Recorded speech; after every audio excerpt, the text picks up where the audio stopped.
Over the last 6 months, we've audited over 200 Google ad accounts for e-commerce brands. We found 7 mistakes that make their Google ads absolutely suck. We found this in many brands such as Tabs, Ovi, Wine by Lamborghini, Crafted. And the best part, you can implement all of these fixes yourself for free. Point 1 is unoptimized feed. Your shopping feed is the lifeblood of your Google shopping campaigns. It's the master file that sort of contains all the key information about your products, titles, descriptions, images, prices, availability. Many brands just simply rely on default sort of feeds generated by Shopify. Shopify is doing its best on what it can do without much information. Imagine you're selling a high-end, eco-friendly yoga mat. Your generic shopping feed would just say yoga mat, and your description will most likely sort of lack any of your unique selling points. You're going to miss out on all shoppers searching for your product, especially sort of wanting that eco-friendly yoga mat. Because unlike Google search, Google shopping ads create your ads from your feed, and there's no keyword targeting, so you actually need to optimize all of your attributes so that you can show up on relevant searches beyond the title and description. Here's how to fix it. So here you can see some titles, and the first thing you can notice here is that they are really short. So keep in mind that Google has 150 characters available for titles, and you want to leverage them all. Here we have a pretty basic example in which we have the brand at the start and then just 1 or 2 words that really describe the product. While instead, let's take a look at another example that is already optimized. So here we have a long title leveraging the characters, and the main things you have to keep in mind is that what you want to put first are keywords that users are actively searching in regards to your product. So it can be some attributes that are so important that they have a relevant search volume associated to your products. And then after that, you want to really make clear to the user that your product is what they're looking for. Plus, obviously, you want to then add all the attributes that could make an impact on your client's decision. Then the question is, how can I do it? So we see that most brands have big troubles in understanding how they could actually make a change when it comes to those titles. So there are basically 3 options. So the first one that's not really recommended is that you can literally edit products from within the merchant center. The drawback here is that whatever you set at this level, at that point it'll become static. So if you change your feed in the future, this attribute will stay the same. So it's not really recommended because you will lose control of your feed. The second option is to use supplemental feed. So this is already a pretty decent solution. You can see an example here. You get your primary feed, let's say with simple title just coming from the website, like classical example we find in most accounts that we audit, and then you can apply supplemental feed on that, and the supplemental feed can be used to just override certain attributes. You see supplemental feed that we've done, and in this case for a given ID, so the first column must be the ID of the product, and then for example here is a supplemental feed that is just aimed at optimizing the title. So you see titles for every single product. So in this case the client just has a couple of products, so you can have that space to even have a manual control, but still in a sheet. So you know that if you want to change your titles, there is this specific sheet that is organizing all the titles. You don't have to go one by one in Merchant Center. The third option instead is using a feed management tool. So that's the most professional way to do that. What we use at the agency is Data FeedWatch, which is probably the best tool when it comes to Shopify stores. So you can directly integrate that on your Shopify store, and then you can create feeds there. Now let's talk about a crucial aspect of campaign structure that many advertisers get wrong. And that's point 2, not splitting brand and non-brand. This is the most common mistake we've actually seen across all e-commerce brands that we audit, and it's responsible for losing at least half of your campaign efficiency. And that's simply because branded and non-branded campaigns are not split up. Branded keywords are simply search terms that include your brand name, like Nike running shoes, and the non-branded keywords are more generic terms related to your products, like best running shoes. We wouldn't say don't fully get rid of branded stuff, but you definitely need to have that separation. Because here's the thing, branded keywords have a much higher conversion rate and lower cost per clicks compared to non-branded terms, and that's because people are actually actively searching for your brand and are already familiar with obviously your brand name, so they're more likely to click and buy. With Google being Google, they'll push for these warmer audiences within the campaigns, and before you know it, most of your ad profits are coming from people who would have already converted anyways, but at a much higher cost. The solution is simple. You just want to create a separate campaign for your branded and non-branded keywords. This is a simple yet very powerful optimization you can roll out ASAP. And speaking of optimizations, this common mistake actually holds many advertisers back. Moving on to point number 3, budget for testing. If you're not investing in testing, you're leaving money on the table. At the end of the day, you need to put a percentage of your budget to testing new things, and you want to pretend you're never going to get that money back. Many brands make the mistake of setting up their Google Ads campaigns once and then simply letting them run on autopilot, and they might listen to the Google rep and their friend that knows Google Ads and make a few tweaks here and there, but there's no structured process for that sort of continuous testing and improvement. At the end of the day, yes, you want to make a lot of money from Google and gradually scale it up, but to scale it up, you have to be open to testing and potentially losing money, with testing advertorials, testing different landing pages, different audiences, creatives, copy, GMC promotions. Here's why this is a problem. So your market, your customers, and even Google's algorithms are consistently evolving. What worked well sort of last month might be obsolete right now. The things that we're talking about for Black Friday, Cyber Monday for our clients as of right now, last year we weren't talking about it. It's a whole different setup. So you as a brand owner, small, medium or large, you need to know the updates that come with Google, but also what to do next and what to do with Google's new algorithm consistently evolving. So without a steady stream of sort of testing new ad variations, keywords, landing pages, offers, audiences, campaigns, will eventually reach a plateau. Okay, you'll miss out on those opportunities, and at the end of the day, your competitors will gradually overtake you. The solution is simple. Make testing a core part of your Google Ads management process. You don't need to be testing these 6 different things every 2 weeks. Control the factors. Maybe you just want to test the creatives this month or test the copy this month. So what we typically do per month is we actually put 10-20% towards testing new things when it comes to Google Ads for our clients, for new campaigns, headlines, targeting, testing new offers. And what Filippo will go through is an example of a test that turned into a massive win for one of our brands, the College & Co. A very important thing in Google Ads is to do things gradually. As you can see here, we're just talking about YouTube campaigns. Here we are in an account that didn't historically invest in YouTube ads, and you can see how we scaled from a very low spend to then increasing gradually. And by doing so and testing across different campaigns with different creatives, different assets, we were able to scale the cost and the revenue as well. And that brings us to point number 4, and that is ad copy. So bad copy is a guaranteed way to tank your click-through rates and conversions at the end of the day. So your Google ad copy is your sort of first and often the only chance to grab a potential customer's attention and persuade them to click through to your site. Picture this: someone searching for marathon running shoes. Your ad pops up. It just looks bland. It's like running shoes for sale, many styles available. Right below your ad is a competitor that says running shoes made for distance, free shipping. Which one are you clicking? Which one are the buyers going to click? Probably not yours, okay? Dull, generic sort of ad copy fails to stand out in a sea of search results. It doesn't actually communicate your unique value proposition, and it also doesn't give searchers a compelling reason to choose you over the dozens of other options. And even if you get the click, the disconnect between your ad's promise and your landing page experience will just result in a high bounce rate. At the end of the day, wasted ad spend. Our approach to ad copy is simple. You want to focus relentlessly on your unique selling points and sort of what sets your products apart from your competition. Is it your sustainable materials, or your industry leading guarantee, or the free or fast shipping? Whatever it is, just make that the North Star of your ad copy. Then use a language that really targets your customers' needs and desires. Include numbers, stats, or maybe even specifics just to make your ad copy more credible. And always include a clear call to action. You want to tell the searcher exactly what you want them to do. I'm going to hand it over to Filippo now. He's actually got a few points that he wants to add to this section. As you can see, an account that grew over time in the last 4 months. When it comes to CTR, we're just looking at search campaigns. 2 things that are very important to keep in mind. The first one is to actually check your combinations. On search, you have to use responsive search ads. You have those 15 headlines available, those 4 description, and then Google kind of does the best combination for the best user for the best time. Very important thing is to actually check on that automation and check the combinations that were shown to users. You can look at last 90 days by default. You can look at specific months, and then you would see exactly what are the combination and what is the percentage of times they were actually shown. So you would get an idea of what Google really is doing out of the assets that you provided. And the other thing I really wanted to stress, a beautiful Google performance metrics that is called ad strength is not that good. As you can see, it's average or poor in most of the cases. And here I want to break a myth for you in regards to this ad strength. So Google is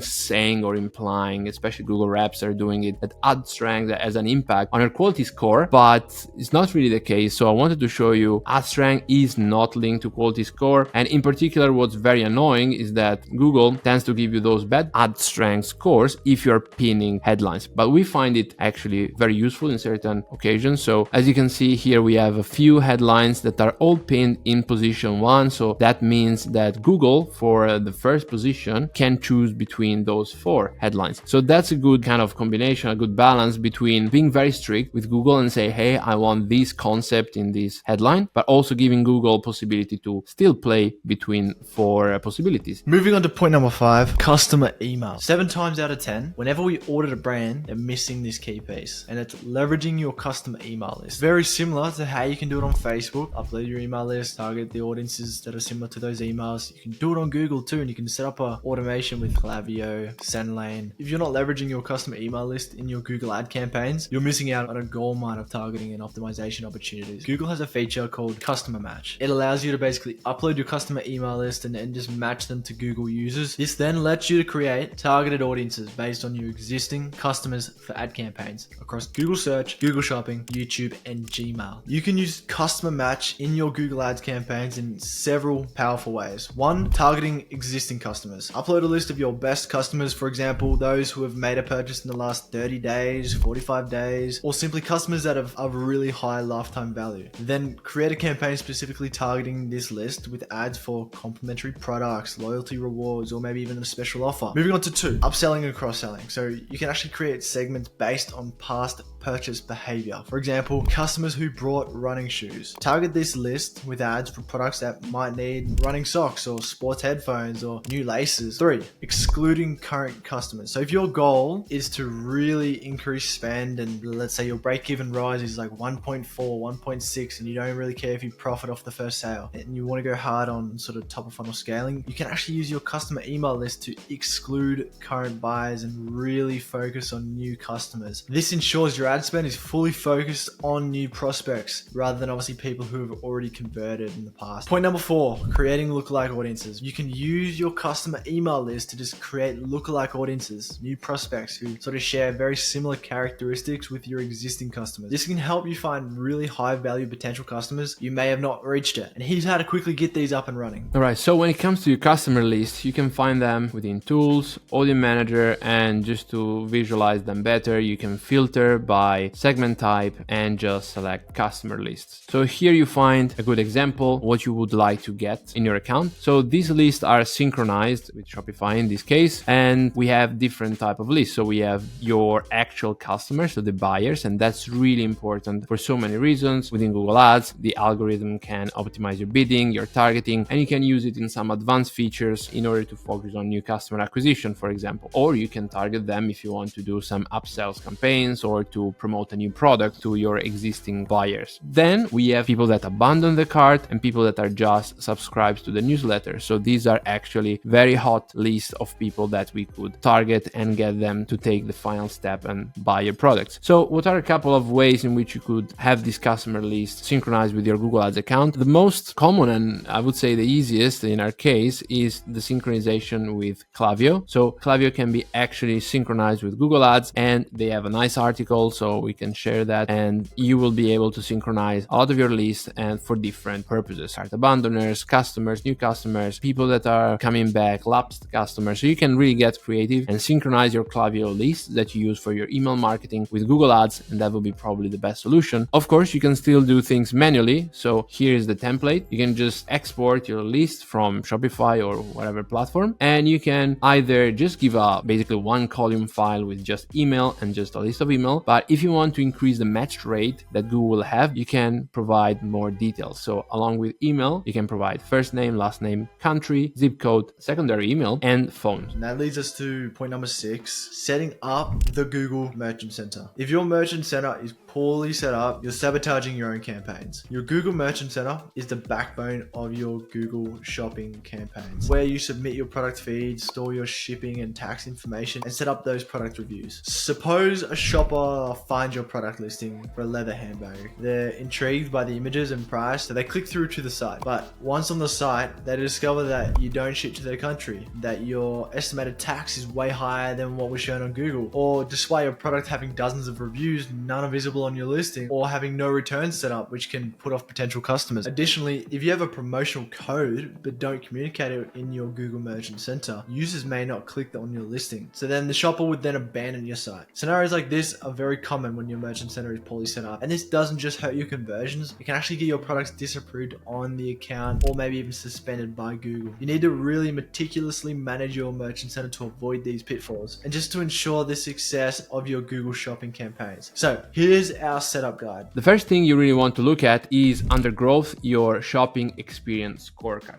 That's gonna include a lot of points that we are gonna cover. Second thing, you want to make sure that you have all the necessary Google Google Merchant Center programs enabled. Things such as free listings, dynamic remarketing, promotions. The other thing that you want to nail are your business information. So when it comes to your customer support, phone numbers, emails, logos, and colors related to your brand. So all that stuff you want to add in the business information. For US only, you have a couple of extra options such as social media profiles and also business identity attributes such as women-owned business or veteran-owned business and stuff like that. Then very important point is shipping and returns. That's something we always see problems with. So make sure your shipping is correct and your returns are set up and approved. A lot of times your returns are set up but disapproved, especially if Google doesn't really find a match between your Google Merchant Center setup and your actual return policy page. Another thing that is really important for US is your taxes setup. So in US, you're allowed to advertise products with a certain price and then adding your taxes at checkout. Just make sure you select the right option there. Make sure that Google understands your taxes in a correct way. You don't want Google to think your taxes are higher than what you're actually charging on your website, because of course, this is all gonna be impacting your ranking. Then two very important factors. First, reviews. This is a topic that when it comes to reviews, there is a lot of confusion. What you have to keep in mind is that you want to have, number one, product ratings. So these are the stars that are appearing below shopping ads and they are attached to specific products. And the second ones are seller or store ratings. This is a rating that is not applied to specific products, but to you as an e-commerce store. You want to make sure you have both because product ratings are fundamental for shopping ads, while instead store ratings are first of all helping your rank across shopping, plus are shown on organic shopping results, organic search results, and search ads results. The last thing